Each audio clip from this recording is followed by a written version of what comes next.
Bienvenue dans votre émission En tout cœur, une émission En tout cœur, une émission ouverte à tous. L'émission En tout cœur ici à Paris. Nous recevons pour vous, chers téléspectateurs, le grand bassiste de l'orchestre Bourré Band, de l'artiste Sekouba Bambino Diabaté. Il avait déjà sorti un premier disque en Guinée en 2000. Vous vous rappelez certainement de ce titre. Il y a 13 ans que vous n'avez pas de ses nouvelles.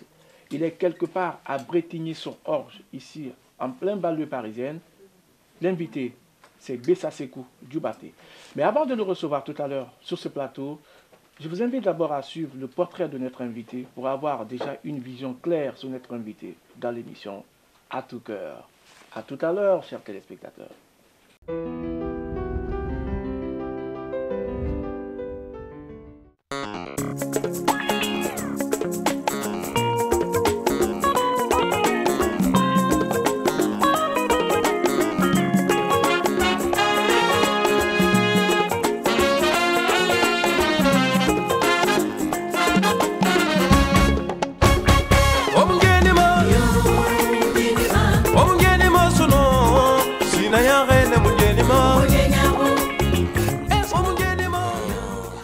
Salut, je suis Sekou Diabaté, dit Bessa Sekou, artiste musicien, auteur-compositeur, bassiste du groupe Sekouba Bambino, fils de El Hadji Sidi Moussa Diabaté, l'un des fondateurs de l'ensemble instrumental de Cancan, et de Bessa Kanté, l'une des chanteuses de ce groupe. Donc, issu d'une famille artiste griot. Voilà, la musique c'est ma passion. Il y a 10 ans, je vis en France. En collaboration avec Sekouba Bambino, comme d'habitude, comme tout le public guinéen le sait bien. Je suis non seulement le bassiste, mais à peu près je suis un fils du groupe. En dehors de ça, vous évoluez avec certains groupes blancs, vous participez au festival, tout ça? Effectivement, quand je suis arrivé en France, disons j'ai eu à travailler avec pas mal d'artistes en France. Aujourd'hui, hors ma guitare basse, j'évolue avec un groupe que je nomme Bessa Star, que j'ai donné le nom à ma mère. Et on n'a pas fait mal de festivals. Par exemple, dans ma commune, j'ai eu l'occasion de participer au Festival L'Escale, qui est l'un des plus grands festivals du 91. La fête de la ville, Café Matin, le 1er février à la Rakam. Alors on travaille avec Sekou depuis plus de 3 ans maintenant. Alors Sekou s'est présenté au service pour pouvoir proposer des concerts pour la ville et on n'était pas du tout dans un rapport marchand, donc il est arrivé, il nous a dit ben voilà, moi je suis un artiste et j'ai envie de participer à la vie culturelle sur la ville de Bretigny-sur-Orge. Donc du coup il nous a présenté son album, il a fait plusieurs concerts sur la ville et à chaque fois les Bretignolais ont beaucoup apprécié la qualité de la musique, les musiciens, les chanteurs et donc ça a été un grand moment sur la vie culturelle au niveau de la ville de Bretigny. Pour résumer Sekou, alors moi je dirais pour moi un grand artiste, un vrai musicien et puis surtout quelqu'un d'extrêmement gentil et de très généreux. Merci. Donc ça c'est une très grande opportunité et Bessa Sekou n'a pas dormi depuis 13 ans et puis voilà, je suis là, ça tourne bien, ça va. Voilà, c'est la famille, oui. Madame Fatmata Nabé et ma fille Diabaté Bessa, le monument à ma mère. Yes, you're right. I cannot speak up to the last point of my husband. But all I can say here, I'm so proud of him, and I'm so happy. I'm so happy to be with him. Here am I. I'm Ajanabe with my daughter and my husband, and I think I don't have anything absolutely to add unless I say hi to my family, to my little boy Abdou Karim Nabi, and my mother. I know we are fiers d'être africains, mais civilisés. Kone nana Franci lenkomenga wari nyini nikumara mome fe koblela nenara Franci kone benga wari nyini nikumara mome fe koblela iri kuru meme jidero bambate mboni Afriki wodo kadinye mesu. Merci chers téléspectateurs, encore merci d'être dans l'émission À tout cœur avec Bouba Camara. Après donc le portrait, je reçois à présent mon invité sur ce plateau, Bessa Sekou Djubaté. C'est avec beaucoup de plaisir que je vous reçois dans cette émission. C'est à moi l'honneur, Monsieur Bouba. Oui. Très très content de participer à l'émission À tout cœur. Oui. Je suis de cœur avec toute la population guinéenne. Alors, ce qu'on n'a peut-être pas dit dans ce portrait tout à l'heure, Bessa Sekou Djubaté, c'est que vous êtes de Sididou. Quand je parle de Sididou, c'est le réservoir des vedettes confirmées. Oumou Djubaté vient de là, Bissia Saran, et beaucoup d'artistes guinéens, de Gelike Kourimadi. Expliquez un peu à ces téléspectateurs. Je suis très très content, Bouba. Oui. Je suis très très très heureux de participer à l'émission À tout cœur. Oui. Effectivement, je suis issu d'une très grande famille d'artistes, Oui. de Sididou, Oui. de El Hadji Moussa Djubaté Oui. et de Bessa Kanté. D'abord, mon père a été l'un des fondateurs de l'ensemble instrumental de Kankan. Oui, ça c'est à quelle époque là? Bon, ça je ne me rappelle pas, mais c'est trop ancien. Oui. Et effectivement, je suis issu d'une très grande artiste, Famille griotte. famille griot, et des griottes en principe. Effectivement, d'où vient Oumou Djubaté, Micha Saran, plein d'autres artistes. Donc, Sididou, c'est une famille des paroliers, parce que effectivement, le grand frère de mon papa a été l'un des meilleurs compositeurs africains, guinéens, qui s'appelait Sidi Kramo. On disait même que les diables l'envoient des paroles. Donc j'ai hérité à peu près à mes parents.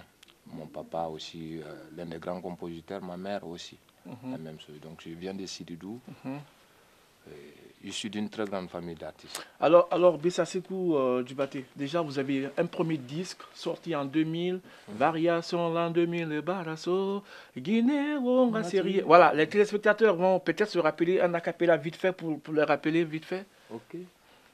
Kona kirito ki gina fanyigwa, kona kirito ki rame fanyina, ene sape mombe feto fa mombe, hasalino, hasalino, hasalino ferembeno, gina fanyino rame fanyina ne bate. Bon, voilà, c'était juste ça. Voilà, alors juste après ça, en 2000, vous avez quitté la Guinée, vous êtes venu en France. Qu'est-ce qui est arrivé quand vous êtes arrivé ici déjà? Effectivement, Bouba. Parce que 13 ans, c'est pas 13 jours, c'est pas 13 semaines 13 quand ans, même. effectivement, c'est long, c'est beaucoup. Mais pour moi, ça n'était pas beaucoup. Parce que Bessa Sekou avait besoin, j'avais une ambition dans la musique. Oui. Et quand j'ai appris la guitare basse, mon premier rêve, c'était de connaître d'abord le monde. Effectivement, j'ai fait. Et c'était qui votre idole à l'époque qui vous a poussé un peu à jouer un peu la guitare basse? Donc mon meilleur bassiste, il y avait deux de préférence, parce que j'écoutais beaucoup Guy Sanguien. Oui, le célèbre guitariste camerounais. D'être avec, d'avoir joué comme Guy, d'avoir joué comme Richard Bona, et plein d'autres bassistes. Mais surtout j'écoutais beaucoup Guy Sanguien, parce que j'aimais tellement ses notes. Et en 99, quand j'étais en tournée avec Sekou Bambino et Kandia Kouyaté Oumou Djubaté, j'ai eu l'occasion de le rencontrer dans le festival au MAD. Vous l'avez abordé? Je l'ai abordé. On était dans le même hôtel, en fait. C'était une très grande surprise, parce que d'abord, je rêvais déjà de le rencontrer. Et Dieu a fait que dans le festival au MAD, c'était l'un des plus grands festivals que j'ai jamais participé. On était dans le même hôtel. Par au hasard, au déjeuner, on venait tous les grands musiciens étaient là pour le déjeuner. Je rencontre qui? C'est Guy Sanguien. J'ai pris sa main, il était étonné. Je dis, est-ce que dans ma tête, je rêvais de te rencontrer, mais je ne sais pas quand et où. Et comment? Et comment. Oui. Il dit, bon, mais voilà Guy. C'est moi Guy Sanguien. Je dis, bon, je suis un des fans de toi parce que je suis bassiste. Mais j'ai aimé plus la basse quand je t'écoutais beaucoup. Dans l'album Dininkan de Manfila, dans le morceau de Missia, Titribaya, Oui. dans l'album, le premier album, le deuxième album de Moudjoubaté Masser. Donc ça m'a impressionné et j'apprenais beaucoup de tout ce qu'il fait. Alors Sékou, parlez-nous un peu de votre rencontre avec Sekouba Bambino Diabaté. C'est à quelle occasion vous l'avez rencontré? C'était en 91. Je venais dans un festival qu'on appelait Tabalé à l'époque au Mali. J'accompagnais. Parce que Bambino m'a découvert pour la première fois à l'hôtel Kamen, si je me rappelle bien. Je faisais la sortie de l'album Relikana Moumi Kanama de Aminata Kamseko. Donc ce jour-là, il a vu un bassiste talentueux. Voilà, qui bougeait, qui faisait un peu son petit boucan, voilà, tout ça. Ce jour-là, il était il cherche à comprendre c'est qui ces jeunes bassistes. Donc après, à l'occasion d'un concert, il y a le chef d'orchestre à l'époque de Sekouba Bambino qui s'appelle Gilbert, Sidimari Diabaté. Sidimari Diabaté qui est de Sidilou aussi. Voilà, qui est de Sidilou, qui m'a contacté. Qui travaille actuellement avec Lama Sidibé dans le Super Selafindé. C'était Petit Bateau. Donc effectivement, j'ai donné le maximum de moi-même et puis voilà, j'ai été confirmé tout de suite. Donc j'étais très fier aussi d'accompagner Sekouba. Alors, vous êtes ici à Paris, arrivé sur le terrain et vous avez continué le combat. Griot déjà, votre objectif c'était quoi en fait? Bon, comme je le disais bien, j'avais une autre ambition qui n'a rien à voir avec question de griotisme. D'abord, mon ambition d'abord en tant que bassiste, c'était de découvrir le monde. Et j'ai eu la chance quand même de participer pas mal de grands festivals. Oui, rappelez un peu à ces téléspectateurs certains de ces festivals. Bon, je dis les festivals dont je l'ai fait, je l'ai rappelé tout dernièrement quand j'étais en Danemark, qui m'a impressionné, c'était avec le groupe Kandé en 2000, qui était le festival Rainforest Music, qui réunissait plus de 80 000 spectateurs, ce qui c'était très impressionnant, tel que le festival Omad avec Bambino, le Café Matin en Belgique, le festival de jazz à New York. Donc tout cela était mon ambition. Je voulais réellement découvrir le monde et savoir les différentes cultures. Connaître d'abord les différentes cultures. Parce qu'effectivement, j'ai fait un premier album qui a été anticipé pour moi.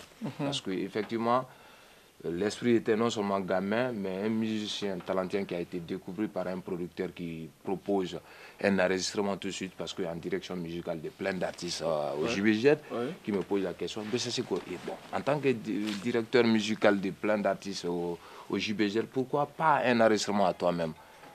Donc j'ai accepté tout de suite et anticipé. Bon, par rapport aux circonstances de la musique et les difficultés, parce que moi, pour moi, un musicien, il ne s'agit pas d'enregistrer. Mais quand un leader, quelqu'un qui est fait pour chanter, enregistre et qu'un musicien enregistre, il faut qu'on voit le côté musical qui est présent. Le côté professionnalisme. Le côté professionnel. Ce qui fait que j'ai décidé pour la première fois de prendre un arrangeur étranger, qui était Zakaria Mambou, l'arrangeur de Tikendia, à l'époque au premier album. Mais ça a été tellement anticipé parce que je rêvais trop de sortir, de découvrir plein d'autres choses. Ce qui veut dire que j'ai anticipé, je n'ai pas pris du temps pour exploiter effectivement qui est Gbese Sekou en réalité. Alors, Sekou, on a parlé tout à l'heure de ces différents festivals. Parlez-nous un peu de la représentation guinéenne. Est-ce qu'il y a des artistes guinéens déjà qui sont aussi présents dans ces différents festivals? Bon, aujourd'hui, dommage, quand j'entends des artistes, par exemple, parler aujourd'hui, quand on leur pose les questions, pour dire que on demande... Mais vas-y, hein, n'hésitez pas. En fait, parce que... je vais pas... Excuse-moi du terme, je suis très content que cette question vienne. Parce que mon souci aujourd'hui, quand quelqu'un est malade, il a mal à la tête, tu viens voir un médecin, il faut dire quel est ton problème pour qu'un médecin ait la solution. Si on ne parle pas la réalité, à vous les journalistes, bon, je me rappelle, par exemple, Manfla m'a dit que la musique est une voiture. Si la musique était une voiture, par exemple, je dirais le coq sera l'artiste. Le moteur sera les journalistes, l'essence c'est le public. Imaginons que chaque fois qu'on pose la question à un artiste guinéen, comment va la musique guinéenne sur le plan international, tout le monde dit ça va bien. Ça va mal, ça va pas. Réellement. Comment ça ne va pas? Expliquez un peu. Voilà, je suis musicien, j'ai eu la chance d'accompagner d'autres artistes qui ne sont pas des Guinéens. Dans les grands festivals aujourd'hui, le nombre d'artistes africains que je rencontre par rapport au nombre d'artistes guinéens qui sont sur le podium, sur le plan international des festivals comme Omad par exemple, comme le Rainforest Music par exemple. Je voyais des artistes, des grands artistes ivoiriens, des grands artistes maliens, des grands artistes, c'est-à-dire tout, la grande diversité des cultures du monde. Je voyais toutes les populations, des grands artistes africains. Mais sauf la Guinée. Sauf la Guinée qui n'était pas bien représentée. Hormis quelques... Quelque part, et tout le temps. Si on dit que comment va la musique guinéenne sur le plan international, on est là pour faire plaisir. C'est vrai qu'il faut se faire plaisir, il faut se donner ses valeurs. Ça n'a rien à voir avec le concert Apollo qu'on fait. Non, ça n'a rien à voir. Mais il ne faut pas se limiter. Il faut pas qu'on se limite sur la communauté. La musique est universelle. Bouba est un Guinéen, un journaliste guinéen. Quand il écoute la musique, il a sa part de responsabilité dedans. Tu nous aides en fonction de la réalité de ce qu'on fait. Mais je croyais, moi, Bouba, qu'il a... il y a la crise dans la musique, mais la Guinée en particulier. Chers téléspectateurs, c'est les 5 vérités de Bessa Sekou Dubaté. Vous êtes dans l'émission À tout cœur. Alors, c'est qu'on va parler de vous. C'est vrai qu'il y a eu un album, vous êtes sur un autre projet d'album. Expliquez un peu à ces téléspectateurs. Bon, une très grande surprise parce que, effectivement, après 13 ans d'absence, comme je t'avais dit, Bessa Sekou avait besoin d'expérience. Il fallait chercher d'abord qu'est-ce qu'il faut. Et pour ne pas que j'anticipe un autre album que comme je l'ai fait en première, j'ai souhaité de prendre cette fois-ci des précautions pour que, même si ces 2 personnes arrivent à écouter, ils sauront que c'est un musicien qui a enregistré un album. Je suis en projet, je suis à la fin, je suis en plein mix d'un album intitulé Blédard. Blédard, ça veut dire quoi? Blédard, je viens de l'Afrique. Malheureusement, vous n'êtes pas venu avec votre guitare, mais je vais vous demander encore, parce que c'est vrai que les téléspectateurs, ils ont eu la chance de suivre dans votre portrait, vous êtes en train de chanter ce titre. Je suis Blédard. Voilà, vas-y, tu peux chanter? Bon, je parle de mon parcours en Europe. À l'époque, c'était un peu difficile. C'était un peu de la galère, tout ça? C'était un peu de la galère, parce que, effectivement, quand tu quittes d'un pays à un pays, tu reprends tout. Ouais. Effectivement, je reprends tout, mais grâce à Dieu, j'ai bénéficié de l'expérience de Sekouba Bambino quand même. C'est vrai, il m'a appris à écouter. Il m'a éduqué. Ouais, musicalement parlant. Musicalement parlant. Premier défaut d'un artiste d'abord, il faut qu'on écoute et accepter des critiques. Donc ce que j'ai accepté, et je suis sur un album. Comme tu arrangé par qui? Par Thierry Vaton, l'arrangeur qui arrange Fodé Barreau. Oui. Je l'ai choisi parce que je lui fais confiance par rapport à des produits que j'ai écoutés. Parce que je ne l'ai pas pris parce qu'en tant qu'arrangeur, je l'ai pris par rapport au travail qu'il a fait. Si j'écoute son Madala de Ibro, j'écoute les différents albums de Fodé Barreau. Tout dernièrement, il travaille pas mal d'artistes sur le plan international. Donc je l'ai choisi. Effectivement, ça m'a coûté. Mais j'ai préféré pour que, étant un musicien, que ce qu'on écoute, que ce soit de la musique, et pas non seulement la musique, mais que ce soit de la musique guinéenne. Malgré que j'ai exploité les différents rythmes quand même, mais j'ai imposé la base de mon structure est basée sur Yankadi cette fois-ci. Pour que le côté musical et le côté du rythme guinéen soient présents. Et vous êtes sur la télé guinéenne. Alors c'est cool. Pour nous quitter rapidement, vous êtes annoncé pour le festival Escale, ça va être à mars, hein, à Bretigny. Je rappelle que vous êtes Bretrignolais. Hein. Vas-y. Je suis de Bretigny. Effectivement, c'est un quartier que j'aime beaucoup parce que effectivement, ils m'ont apporté plein de choses. Parce que j'ai eu la chance en 2010 de participer au festival L'Escale, mais je n'ai pas fait l'ouverture. Et j'ai fait la fête de la ville, ce qui m'a permis de décrocher pas mal de choses. Et aujourd'hui, les correspondants que j'ai eus à travers cette commune, parce qu'ils ont 5 festivals quand même. Et les 5 festivals, j'ai eu la chance de participer les 3. Le 4e, ça vient l'Escale, je fais l'ouverture avec mon groupe Bessa Star. Donc, tu es invité bien sûr. Avec plaisir. Avec plaisir. Sékou, ça a été vraiment un plaisir pour moi de vous recevoir dans cette émission C'est à tout moi cœur. l'honneur, c'est moi Le l'honneur. dernier mot à nos téléspectateurs. Écoute, je vous j'aime. Je suis dans l'émission à tout cœur. Je suis de cœur avec toute la population. Je suis de cœur avec la Guinée. Sans cœur, rien ne peut aller. Mais qu'on a des bons cœurs quand même. Et je sais que le Guinéen est fait. Il y a une solidarité. Okay. Le Guinéen aime son artiste. Le Guinéen est culturel. Malgré les différents problèmes qu'on a, difficultés qu'on a rencontrées, mais je sais que ça va aller, la Guinée va s'en sortir. Sur le plan musical, sur le plan politique, sur le plan culturel, tout va aller en Guinée. Espérons que ça va aller. On est dans l'émission à tout cœur. Le Guinéen a du bon cœur et ça va aller pour la Guinée. Et ça va aller pour la Guinée. Chers téléspectateurs, c'était un autre invité, Bessa Sékou Dubaté, le célèbre bassiste de l'orchestre Bouré-Band de l'artiste Sékou Babambino Diabaté. Il était notre invité dans votre émission à tout cœur. Au plaisir de vous retrouver la semaine prochaine avec le même sourire. Mais avant de vous quitter, chers téléspectateurs, retenez que l'amour, c'est cette barre de fer qui se forge, mais qui ne se force pas. Ouais. La semaine prochaine. Au revoir. Merci.